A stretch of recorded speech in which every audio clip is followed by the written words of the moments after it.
Oi, tudo bem? Vamos começar então com o livro Cartas a um Jovem Terapeuta, do Contardo Caligares. Se prepara, ok? E olha, não esqueça de deixar seu like e se inscrever, que é super importante pra gente. Vamos lá! Hoje o nosso foco é na primeira carta do livro, Vocação Profissional. E a pergunta central é essa, né? Será que dá para saber, assim, antes de começar, se alguém leva jeito mesmo para ser um bom psicoterapeuta? Então, o Caligares acha que sim. Ele sugere que certos traços de personalidade ajudam demais se já existirem desde o começo, sabe?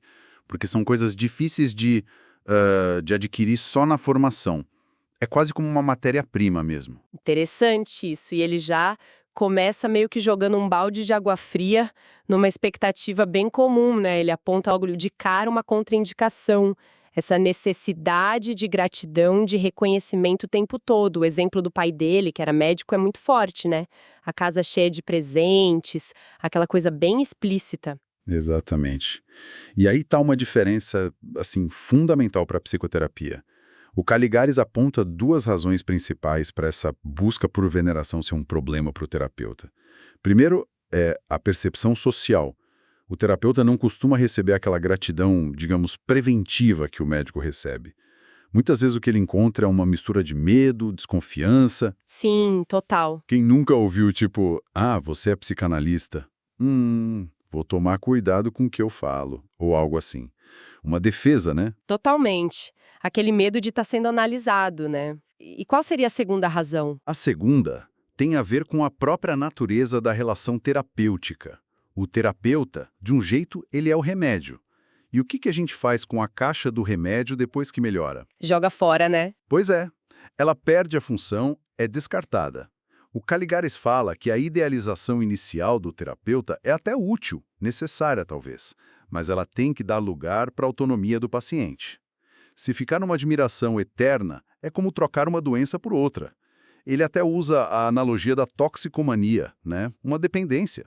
Nossa, faz muito sentido.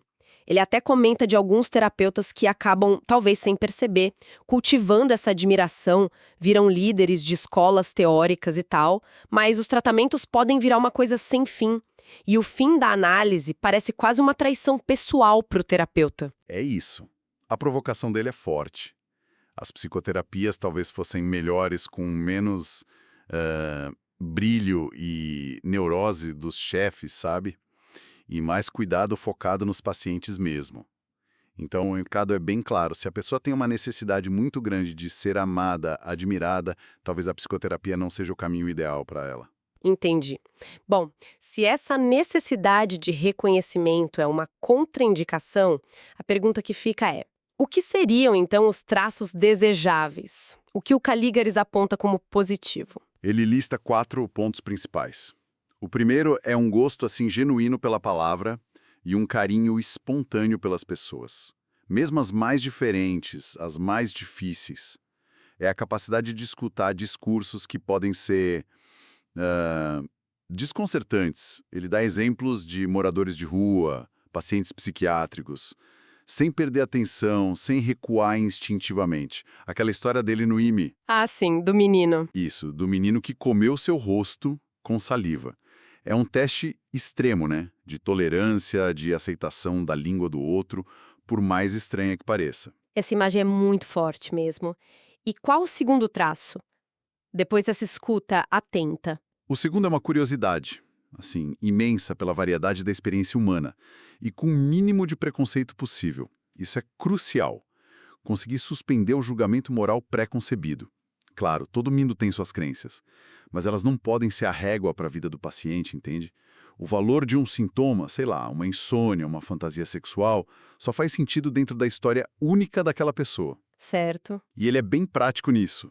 Se o terapeuta percebe que bateu num limite moral que ele não consegue ultrapassar, ele usou o exemplo de atender um paciente racista, por exemplo. A ética e honestidade mandam encaminhar esse paciente para outro profissional. Entendi. O terceiro ponto que ele menciona parece ir um pouco contra a ideia do terapeuta perfeitinho, né? Ele fala sobre ter uma certa quilometragem rodada na vida. Sim, sim. Esse é um ponto que ele mesmo admite ser um pouco polêmico. Ele diz que prefere terapeutas que não sejam, nas palavras dele, cartões postais do conformismo. Embora ele reconheça que existem exceções, como o próprio Freud, que era mais certinho, ele acredita que ter vivido experiências variadas não precisa ser nada transgressor, mas ter uma vida diversa geralmente ajuda a ter mais indulgência, mais compreensão do outro, mais do que só a teoria, sabe? Interessante isso. Ele até critica instituições que, historicamente, excluíram candidatos por não se encaixarem em certos padrões sociais, tipo homossexualidade ou ter alguma deformidade física. Porque a psicanálise, ele lembra, trabalha no varejo, na singularidade de cada um, não no atacado das categorias gerais. Ou seja, não precisar ser um modelo de normalidade pode ser até bom para a profissão. Gostei dessa ideia. E o último traço, qual é? O quarto, e talvez um dos mais importantes, é ter ou ter tido uma boa dose de sofrimento psíquico pessoal. Ele literalmente desaconselha a profissão para quem está muito bem, obrigado. E ele dá duas razões para isso. Quais são? Primeiro, é o sofrimento que dá a motivação real para a pessoa fazer a própria análise. Uma análise só didática para cumprir tabela, sem ter uma dor real ali cutucando, tende a ser meio que uma simulação, sabe? É o sofrimento que dá a garra, a determinação para ir lá e explorar os porões da cabeça, como ele diz. Ah, entendi o porquê. E segundo, ter passado por isso fortalece a confiança do terapeuta na própria prática. Ter vivido a experiência da cura em si mesmo ajuda a manter a fé no método, especialmente naqueles momentos difíceis com pacientes que resistem, que parecem não melhorar. Lembrar, isso funcionou para mim, é um baita suporte. Então, juntando tudo, uma pessoa que já sofreu um tanto, que tem desejos talvez meio estranhos ou fora do padrão, que consegue olhar para a diversidade das pessoas com carinho, com curiosidade, sem ficar julgando de cara, que gosta da palavra, de ouvir, de conversar, e que não está buscando ser um notável amado por todo mundo, essa pessoa talvez tenha a mesma vocação para a psicoterapia, segundo Caligares. Acho que é um ótimo resumo do que ele apresenta nessa primeira carta. Não é, claro, uma receita de bolo, né? Mas é um conjunto de disposições que ele considera bem fundamentais para começar. Fica aí uma reflexão, então. Será que esses traços que o Caligares aponta para a psicoterapia não seriam, de alguma forma, super úteis em várias outras áreas, onde a gente lida com a complexidade humana, com o sofrimento do outro? Fica a pergunta no ar.